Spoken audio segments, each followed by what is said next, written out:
ऊन वाढत होती तसे आम्ही सावलीच्या ठिकाणी विश्रांती घेत घेत पुढे सरकत होतो. या आहेत मर्सी मॅडम, राणी मॅडम आणि ज्योती मॅडम. ज्योती मॅडम मर्सी मॅडमला प्रोत्साहित करत होत्या. मुख्य कातळकड्याच्या पायथ्याशी पोहोचल्यावर या पायऱ्यांकडे पाहून मला खोपोलीतल्या 5 पायरीची आठवण झाली. या पायऱ्या चढताना सुद्धा काल भैरव आमच्या सोबत होते. एक एक करून सगळे त्या मध्यम अवघड वाटणाऱ्या पायऱ्या चढतात, पण त्यानंतर आमच्या समोर उभं राहतं मोठ्या पायऱ्यांचं आव्हान. आता दिसायला या पायऱ्या दिसतात ठीकठाक, पण आपण जसजसे वरती जातो, जसजशी उंची वाढते, तशी आधाराची गरज लक्षात येते. काही ठिकाणी या पायऱ्या तुटल्या, त्यातून त्या थोड्या तिरकस आहेत, त्यामुळे त्यावर चालणं थोडं जोखमीचं वाटतं. हल्लीच लावलेल्या या स्टीलच्या रोपला पकडून आपले सगळे ट्रेक मेंबर पाली दरवाजापाशी पोहोचतात. इथून पुढे बऱ्याच मेंबर्सला असं वाटलं की झालं, आलो आपण गडावर. पण थांबा, अजून बालेकिल्ला चढायचा आहे. या गडावरची सर्वात सुंदर जागा बालेकिल्ल्यावर जातानाच लागते. गडाच्या पूर्व दिशेचा कातळकडा आणि तटबंदी यांच्या मधलीची जागा आहे. भाई, इतकी सुंदर जागा मला आजवर कुठल्याच गडावर दिसली नाही. अर्थात मी जास्त गड किल्ले फिरलो नाहीये, पण तरी आजवर आवडलेली सर्वात भारी जागा.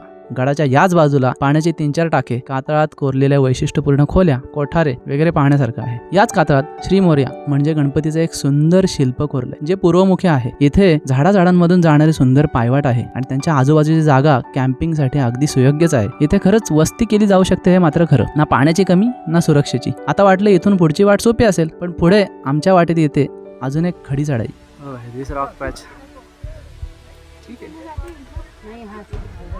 पण इथून चढताना सुद्धा आम्हाला मजाच येते आणि आम्ही शेवटी पोहोचतो गडाच्या सर्वोच्च बिंदूवर. तिथून पाली गावाचे जे नजारे दिसतात, आजूबाजूची सह्याद्रीची रांग, त्यातून वाहणारा वारा जणू सह्याद्री आपल्याशी गप्पाच मारतोय. कानात एक मंत्र सांगू पाहतोय, जिद्दीचा, हिमतीचा मंत्र. या बालेकिल्ल्यावर केदारेश्वराचे एक मंदिर पत्र्याच्या शेडमध्ये आहे. इथे ट्रेक मधले बरेच मेंबर न्याहारी उरकतात आणि आम्ही निघण्याची तयारी करतोय. तेवढ्यातच आमच्या आधीचा जो ग्रुप आलेला, त्यांनी एक वाद्य आणलेलं आणि त्याच्या ठेक्यावर एक पोवाडा गायला जातो.